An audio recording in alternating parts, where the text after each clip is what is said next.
Before I begin, I would like everyone to look at these two animals real quick. Now, I want you to decide, you can keep it to yourself if you want, which animal do you like more? Now, I'm willing to bet that most of you picked the panda bear, and that is a problem. Because every day, more and more species get closer to extinction. Now, for many of these, it's because of mankind, whether we're killing them for their meats and skins or cutting down their forests. But for one animal, it's nature, not man, that's wiping it out. And that is the panda bear. Now, I first learned about this subject a couple years ago, and it intrigued me. So I started researching more and more about it. And through the words of Dr. Chris Packham, Kelby McNally, Jason Goldman, and Leo Benedictus, I will be proving that too much effort goes towards saving the panda bear. Through this presentation, I will be covering why the panda bear is dying out, why they can't be saved, and why they need to die out. Now, the first problem with the panda bear is from a biological standpoint, it's very poorly built. Their main food source is bamboo. Now, bamboo is a very terrible food source for panda bears. The panda bear has a carnivorous digestive system, and yet it eats bamboo. This causes it to have to eat almost its entire body weight in bamboo every day just to survive. Now, they also don't really have breeding instincts. According to Dr. Chris Packham in his article on The Telegraph, panda bears don't really know how to breed. They only breed every 2 weeks, every couple years, and during this time, they don't really breed in captivity. Every time a panda has gotten pregnant and given birth in captivity, it's because people have had to artificially inseminate it. And most of the time, the panda bear does not have the instincts necessary to take care of its young, causing it to either die or be raised by handlers, ensuring it will not be released into the wild.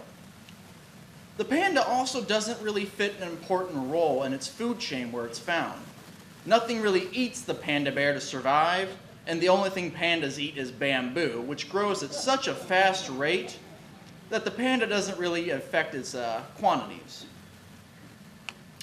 Now, this is a problem because other species are dying out really quickly that are important for the ecosystems that we are killing out, not the panda bear. An example of this is the pangolin. Now, the pangolin is an armadillo-like creature found in Africa. What the pangolin does in its ecosystem is it eats ants. Now, in African plains, there's not a lot of trees, so it's up to the pangolins to keep the trees alive. Now, the pangolin is also the most heavily trafficked animal in the world. We don't know how many pangolins are even alive. It is a multi-million-dollar industry to capture, kill, and sell pangolins on the black market. No one is trying to save the pangolin, but everyone's trying to save the panda. According to Kelby McNally in his article on The Express, we should try to save all life, but not at the expense of others. Now, the final reason we can't really save the panda bear is because it's just too expensive. Zoos can't own panda bears. You have to rent them from China. To rent one panda bear from China, it costs at least $1 million. And that's just for the panda. When you take into consideration food and the habitat and medical bills, it will cost $1,496,360 per year for one panda. But what zoo only wants one panda? They want a breeding pair of pandas so they can have baby pandas, hopefully. According to Jason Goldman on his article on the Gizmodo, to have 2 adult pandas and at least one baby costs $5,089,080 per year, plus an additional $600,000 for every additional baby panda. That is 80% more expensive than the second most expensive animal to keep, the elephant, which only costs $133,000 per year. Now, what we need to do is we need to stop and reduce all funding to the panda bear. They're just not a savable species. We should let them die off with dignity. We've had to do it before. Some of you may remember the Pixar movie Ryu, about the bird that gets sent down to Rio, Brazil to save its species. It's a wonderful movie. It is loosely based off a true story. Loosely. This is the last known picture of Presley, the blue macaw. The blue macaw was a species of parrot that died out or is dying out currently.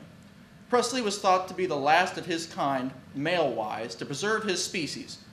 Plans were made to ship him down to Brazil to fix the species, but he died before he could be sent.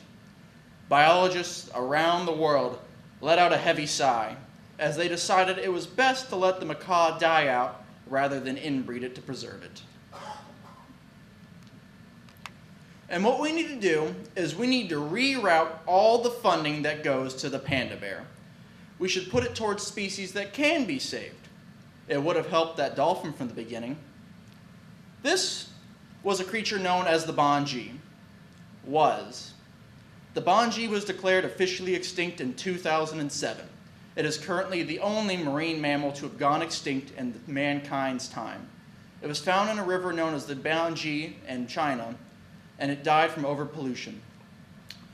According to Leo Benedictus, the bongee died out because it's ugly, while the panda lives because it's cute. So in conclusion, nature needs to be allowed to take its course. It's for the betterment of all species. Some of you may have been swayed by this presentation, and you might want to help fight back against the panda bear. If so, please make a donation to the Ugly Animal Preservation Society. They only help ugly animals, not the panda bear.